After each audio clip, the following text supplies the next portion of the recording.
নমস্কার বন্ধুরা, আপনারা দেখছেন বিডিপি পাবলিক জোন। আজকের কিছু তাজা খবর। ২৬ মে পর্যন্ত ভারতে সক্রিয় কোভিড-১৯ রোগীর সংখ্যা ১,০০৯ পৌঁছেছে।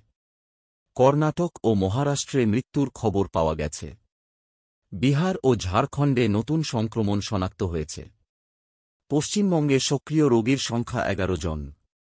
নতুন ভ্যারিয়েন্ট। দেশে নতুন দুটি কোভিড ভ্যারিয়েন্ট শনাক্ত হয়েছে, যা উদ্বেগের কারণ হয়ে উঠেছে। তামিলনাড়ুর নীলগিরি জেলায় মৌসুমি বৃষ্টিপাত শুরু হয়েছে, যা দক্ষিণ ভারতে বর্ষার আগমন সূচিত করছে। অন্ধ্রপ্রদেশে বর্ষা ৯ দিন আগেই শুরু হয়েছে। মিয়ানমারে ভূমিকম্পের পর ভারত অপারেশন ব্রহ্মা নামে একটি উদ্ধার ও ত্রাণ অভিযান চালিয়েছে। এই অভিযানে ভারতীয় সেনাবাহিনী ও মেডিকেল টিম অংশগ্রহণ করেছে। হোমবাউন্ড কান চলচ্চিত্র উৎসবে নীরজ ঘায়ওয়ানের পরিচালনায় হোমবাউন্ড চলচ্চিত্রটি ২০২৫ সালের কান চলচ্চিত্র উৎসবে প্রদর্শিত হয়েছে। এই চলচ্চিত্রে ঈশান খট্টর, জাহ্নবী কাপুর প্রমুখ অভিনয় করেছেন। মার্টিন স্কোরসেসি এই চলচ্চিত্রের নির্বাহী প্রযোজক।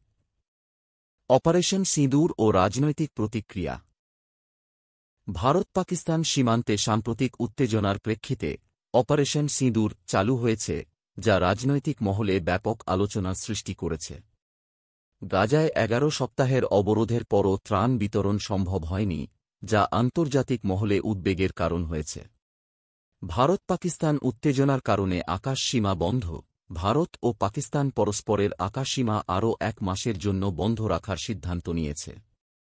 টেস্ট দলের নতুন অধিনায়ক রোহিত শর্মার অবসরের পর শুভমান গিলকে ভারতের টেস্ট দলের অধিনায়ক ঘোষণা করা হয়েছে। আজকের আবহাওয়ার পূর্বাভাস অনুযায়ী দেশের বিভিন্ন অঞ্চলে অস্থায়ীভাবে দমকা হাওয়াসহ বিদ্যুৎ চমকানো হালকা থেকে মাঝারি ধরনের বৃষ্টিপাতের সম্ভাবনা রয়েছে।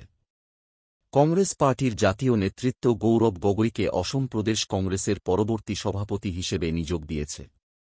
গগৈ লোকসভায় বিরোধী দলের উপনেতা এবং জোরহাট নির্বাচনী এলাকা থেকে সংসদ সদস্য। ভিডিওটি ভালো লাগলে লাইক করবেন এবং চ্যানেলটিকে সাবস্ক্রাইব করবেন।